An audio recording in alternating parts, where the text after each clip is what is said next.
आपका व्यापार बांध दिया, 4 दिन दुकान अच्छी चल रही है और 4 दिन बंद हो रही है, तो महाराज थोड़ी सी काली तिल्ली लेना महाराज जी, उसमें एक बमूल का कांटा लेना, काली तिल, बमूल का कांटा और किसी भी वृक्ष की 5 पत्तियां लेना महाराज। उसको लेकर अपने दुकान में, व्यापार में, या जिसको औषधि ना लग रही हो, जिसका स्वास्थ्य गड़बड़ हो रहा महाराज, उसका स्पर्श कराकर या 21 बार उस पर से उतार कर, और उतारना क्या नाम लेकर है? अवधूतेश्वर महादेव। कौन सा महादेव है? जम के बोलो जरा। अवधूतेश्वर महादेव शिव जी का एक अवतार हुआ था, अवधूत रूप शंकर का। शंकर भगवान के उस क्रोध को, भगवान शिव के उस क्रोध को ब्रह्मा जी ने घोड़े का रूप दे दिया था और घोड़े को समुद्र में डाल दिया था। उस घोड़े से जलंधर हुआ था, फिर जलंधर का विवाह वृंदा से हुआ था।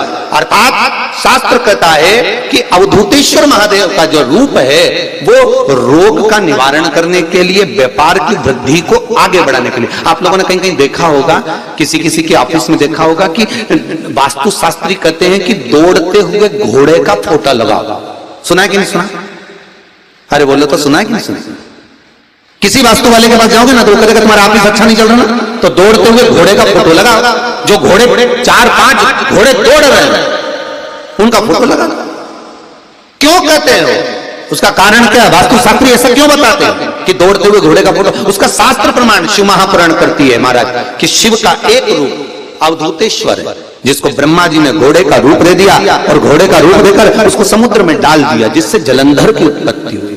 तो अगर मान लो अगर प्रॉब्लम चल रही है, व्यापार में दिक्कत आ रही है, व्यवसाय में तकलीफ आ रही है, या किसी ना किसी रूप में कोई ना कोई कष्ट आपको लग रहा है, तो अवधूतेश्वर महादेव का नाम लेकर काली तिल्ली, वृक्ष की पत्ती और एक बमूल का कांटा लेकर, और आप दुकान में से उतार लो, चाहे शरीर पर से उतार लो, उसको ले जाकर किसी भी चौराहे पर उसको पटक दीजिए।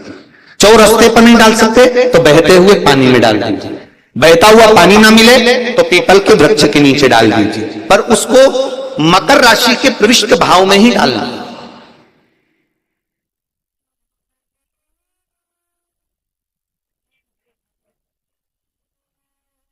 पृष्ठ भाव। किसी व्यक्ति ने मालूम पड़े कोई भूमि पर कब्जा कर लिया और नहीं छोड़ रहे, शमी पत्र की 5 पत्तियां। कितनी पत्तियां लेना है? 5। शमी पत्र की 5 पत्ती, बेल पत्र की 11 पत्ती।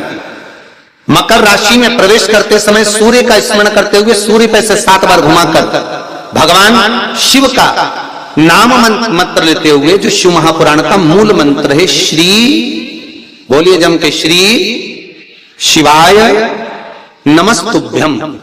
शिव महापुराण के मूल मंत्र का स्मरण कर कर सूर्य पर से घुमाकर शंकर भगवान के शिवलिंग पर जो समर्पित कर देता है, और चढ़ी हुई एक बेलपत्र, शमी पत्र उस स्थान पर डाल देता है जो कब्जा नहीं छोड़ रहा, महाराज 6 महीने के अंदर वो कब्जा छोड़कर भागता नजर आता है। उसको छोड़ना ही पड़ता है। सूर्य का प्रवेश, लोटा पानी, कलश, महाराज उसमें जल भर लीजिए और जल भरकर उसमें 7 दाने चने की दाल के डाल लीजिए। 7 दाने चने की दाल के डालकर उसमें थोड़ा सा कुंकू, रौली थोड़ी सी इसमें डाल लीजिए। 3 शमी पत्र, 1 बेल पत्र उस जल के अंदर डाल लीजिए महाराज, और डालकर सूर्य नारायण भगवान को दर्शन करते समय, जल छोड़ते समय उत्तर की ओर, आपके घर से जब उत्तर का जो भाग हो उस ओर जल का भाग थोड़ा सा छोड़े। आखिरी का बचा हुआ जो जल और बेलपत्र और शमी पत्र है एक साथ जब छूने, तो जितना अपने मन में भाव हो कि हमारा इतना कर्जा है बाबा, वो चूक जाए, या कोई पैसे नहीं दे रहा है उसका भी स्मरण कर सकते हैं कि हमारा इतना रुपया लेना है, और वो जल, शमी पत्र, बेलपत्र उसी समय पर नीचे डाल देना, उसका छींटा थोड़ा सा अपने ऊपर लेकर प्रवेश कर दे महाराज। ज्यादा से ज्यादा 5 महीने 6 महीने कहीं ना कहीं बाबा इसे कृपा कर देता है, कोई सहयोग, कोई धन, कोई संपदा, कोई व्यापार ऐसा बना देता है कि पैसा हाथ में आता है और कर्जा चूक जाता है। ये बाबा ही। और एक बात का याद रखना, हमें किसी से लेकर नहीं देना कर्जा, भगवान से ये निवेदन करना है हमको कि बाबा हमको ऐसा व्यापार दे, ऐसा धन हमारा खुद का दे, जिससे हम अपने पैसे से कर्जा चुका। मालूम पड़े इधर से लिया इधर दे दिया, इधर से लिया इधर दे दिया, राधे हमने इधर से लिया इधर दे दिया, इधर से लिया इधर दे दिया, तो उससे कर्जे का कोई चुकने का क्रम नहीं आता महाराज। उससे और कर्जा होगा पर चुकेगा,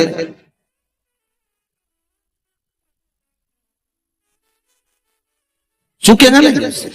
हम इधर से उठाकर उधर दे रहे हैं, बस ठीक है, उधर से उठाकर उधर दे रहे हैं, तो ये चूकना नहीं, हमें प्राप्त करना। भगवान से कहो इतना हमको वैभव दे कि चूक जाए, चूके। एक पार्थिव शिवलिंग का निर्माण शमी वृक्ष के नीचे करिए।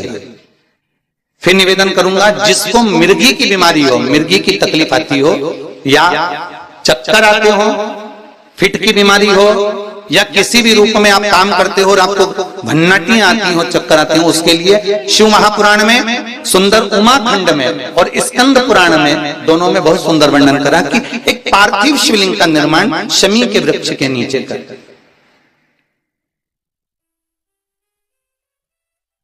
फिर निवेदन करूंगा, शमी का वृक्ष जानते हो आप लोग? बेलपत्री के वृक्ष का जो निर्माण है वो माता पार्वती के नयन अश्रु से हुआ है। रुद्राक्ष के वृक्ष का जो निर्माण है वो शंकर भगवान के नयन अश्रु से हुआ है। और शमी वृक्ष का जो निर्माण है उमा और महेश, इन दोनों के मिलन से, दोनों के बैठने से, दोनों की वार्ता से जो नयन अश्रु बहा और दोनों का जो मिलन हुआ, उससे शमी वृक्ष की उत्पत्ति हुई है महाराज। इसलिए सारे वृक्षों में अगर श्रेष्ठता दी जाती है, 33 कोटि देवताओं की पूजन में अगर कोई पत्ती चढ़ सकती है तो वो शमी की पत्ती चढ़ सकती है महाराज। शमी वृक्ष की पत्तियां चढ़ सकती है। बेलपत्री तो आप दुर्गा जी को चढ़ा दोगे, शिव जी को चढ़ा दोगे, गणेश जी को चढ़ा दोगे, विष्णु जी को चढ़ा दोगे, ब्रह्मा को नहीं चढ़ती बेलपत्र। तो बाकी के जैसे दुर्वा का रहता है, दुर्वा किन किन देवताओं को चढ़ती है, तो उसी तरह शमी पत्र की पत्तियां किसी भी देवी देवता को, किसी भी ग्रह देवता को आप समर्पित कर सकते, उसको स्वीकार। पर एक बात याद रखना, जब शमी पत्र की पत्तियां आप समर्पित करें तो शमी पत्र की डाली समर्पित नहीं होना चाहिए। जैसे एक यहां पर रखी होगी, कुछ माताओं ने आज चढ़ाई शमी पत्र का हाथ, ये जो आपने चढ़ाया है ना डाली के समय, ये गलत है। ये हमको रोग की उत्पत्ति करा। क्या उत्पत्ति कराता है? रोग। जैसे अगर डाली के समेत शमी पत्र हम अगर शंकर जी को चढ़ा देते हैं या किसी भी देवता को चढ़ा देते हैं, उससे हमारे कमर में, घुटने में, पीठ में, सिर में दर्द 15 दिन के बाद में चालू होना प्रारंभ हो जाता है। धीरे धीरे धीरे धीरे धीरे धीरे वो दर्द चालू होता है। इसलिए शमी पत्र का एक नियम है कि उसकी पत्ती को तोड़ा जाए, पेड़ से उसकी पत्तियों को तोड़कर फिर भगवान को समर्पित करो। पर डाली समर्पित नहीं हो सकती, डाली का समर्पण नहीं है। और कितना सुंदर लिखा है, बेलपत्र की डाली भी है ना, अगर बेलपत्र की मान लो डाली भी चढ़ गई है तो वो स्वीकार होगी, पर शमी पत्र की डाली स्वीकृत नहीं है, उसकी पत्तियां स्वीकृत है महाराज। पर जल्दी जल्दी में आप लोग को हो सकता है कि भाव आपका इतना ज्यादा रहता है ना, इतना भगवान से तुम प्रेम करते हो ना, तो भगवान पर बस इसने अपना उंडेलने के चक्कर में तुम ज्यादा ही कुछ उंडेल लिया। बस दिक्कत यहाँ आ जाती है। बेचारे पंडित जी तो थोड़ा सा बोलते हैं, तुम उसके 4 गुना चलते हैं। दिक्कत बस यही है। देखो कौन सा व्रत करती हो तुम लोग? वो 16 सोमवार का व्रत करती हो। कौन कौन ने करा 16 सोमवार, संकट सोमवार? कभी करा हो जिंदगी में? करा सब लोगों ने? रखो जरा। तो एक माता जी करेंगे, गुरुजी अब की बार हमारा जो संकट सोमवार का उपास है ना, वो हमारा बेलपत्ती का है। हमने कहा बेलपत्ती का कैसा? हम बेलपत्री खाते और उससे उपास करते। फिर एक बोली कि हम मिश्री से संकट सोमवार करते। पर अगर स्कंद पुराण में देखोगे तो संकट सोमवार का उपास, 16 सोमवार का उपास केवल चूरमे का होता है, अर्थात मोटे मोटे रोट बनते हैं, फिर उसको मलते, उसमें गुड़ मिलाते हैं तल के, केवल चूरमे का। पर अब मन तुम्हारा कि तुम उसको मिश्री का कर रही हो कि बेलपत्री का कर रही हो। किसी ने कह दिया 3 बार संकट सोमवार करना जरूरी होता है, तो 3 बार अलग अलग चीज से करो। ये कौन सा प्रमाण लिखा है? कहां लिखा कि 3 बार करना है तो अलग अलग चीज से करना पड़ेगा? नहीं, अगर आप रोट का चूरमा बनाकर शंकर भगवान को भोग लगाकर अगर संकट सोमवार कर रही हो तो शिव जी को लगता है कि ये मुझे समर्पित कर पाएगी। अब तुमने बेलपत्री का अगर संकट सोमवार करा तो बेलपत्री शंकर जी को भोग में रखी, बोलो रखी कि नहीं रखी?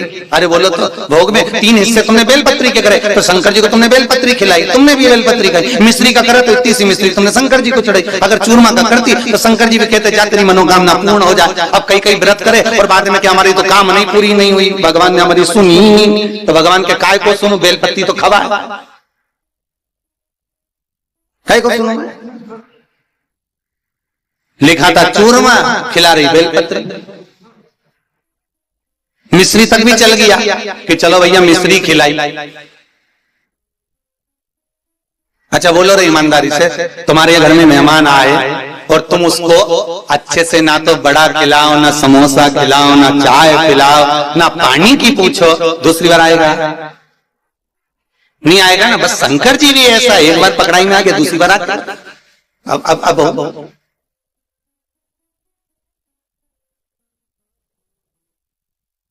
भगवान को कुछ नहीं चाहिए, कुछ भी नहीं चाहिए भगवान को। बस तुम्हारी जो नाटक है ना, भगवान को ये जो छल है, जो दुनिया के लोगों ने आज के समय में भगवान की पूजन को जो प्रपंच बना रखा है, शिव उससे दूर है।